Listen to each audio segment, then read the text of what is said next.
আসলেন ইসরাফিল আলাইহিস সালাম যখন সিংহের মধ্যে ফু দিলেন, চলে আসলেন আলমের আখিরাতে বড় করে। এরে আমার ফেরেশতা, তার যে মৃত্যু ইন্তেকাল হয়েছিল, ইন্তেকালটাকে একটা ছাগল বানাও, মতান্তর একটা দুম্বা বানাও, আমার রুহুটাকে একটা দুম্বা বানাবে। রুহু কোথায়? রুহু থাকে কোথায়? রুহুর বাড়ি কোথায়? রুহু মানে কি? আত্মা, মন দিল। আত্মা রুহুর বাড়ি কোথায়? মানুষের বাম স্তনের 2 আঙ্গুল নিচে কালাব, ডান স্তনের 2 আঙ্গুল নিচে রুহু। কালাব, রুহ, সের, খফি, আকফা, নফস, আব, আতশ, খাকবাত, 10টা লতিফ আছে বন্ধুরা আমার। মানুষের রুহুর বাম স্তরের 2 আঙ্গুল নিচে একটা গোশতের টুকরা আছে। এই গোশতের টুকরা নাম কালাব। কলাবের মধ্যে গুনাহ লেখা হয়, সওয়াব লেখা হয়। একটা গুনাহ যদি করেন, একটা কালো দাগ বসে যায়। একটা জিকির যদি করেন, কালো দাগ জিকির দিয়া গসাইয়া গসাইয়া গুনাহটা মাফ হয়ে যায়। ঠিক কিনা বলেন? আপনার কলবের মধ্যে যখন গুনাহ হবে, গুনাহ হবে, গুনাহ হবে, গুনাহ হবে, গুনাহ পরিষ্কার করার একটা যন্ত্র আছে, গুনাহ ময়লা সাফ করার একটা যন্ত্র আছে। হারিকেনের মধ্যে যখন আলো জ্বলে, আলো জ্বললে হারিকেনের ভিতরটা সিমরিটা কিন্তু কালো হয়ে যায়, গ্লাসটা কিন্তু কালো হয়ে যায়।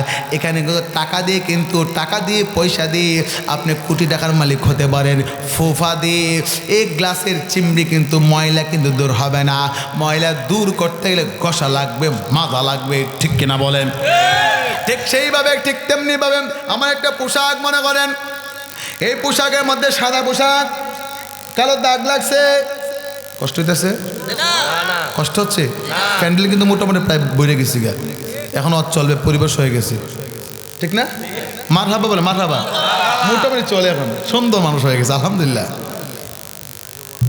বন্ধুরা আমার খুব মনোযোগ, আমার একটা সাদা পোশাক, এই পোশাকের মধ্যে যদি দাগ লাগে, যদি আমি ফু দেই কোনো কাজ হবে না, আমি কোটি কোটি টাকার মালিক হতে পারি, কাজ হবে না। ঠিক কিনা বলেন?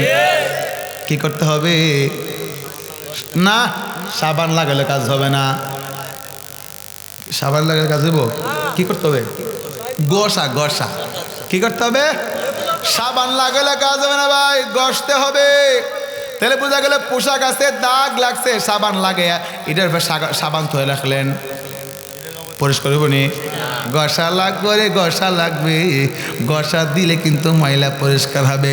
ঠিক তেমনি ভাবে মানুষের 2 আঙ্গুল নিচে, বাম স্তনের 2 আঙ্গুল নিচে একটা গোশতের টুকরা আছে। এই গোশতের টুকরা নাম কালব। এই কালব আমি যখন একটা গুনাহ করব, কালবের মধ্যে দাগ পড়ে যায়। যদি আপনি আল্লাহ আল্লাহ জিকির করেন, কিন্তু কালবের ময়লা পরিষ্কার হবে না।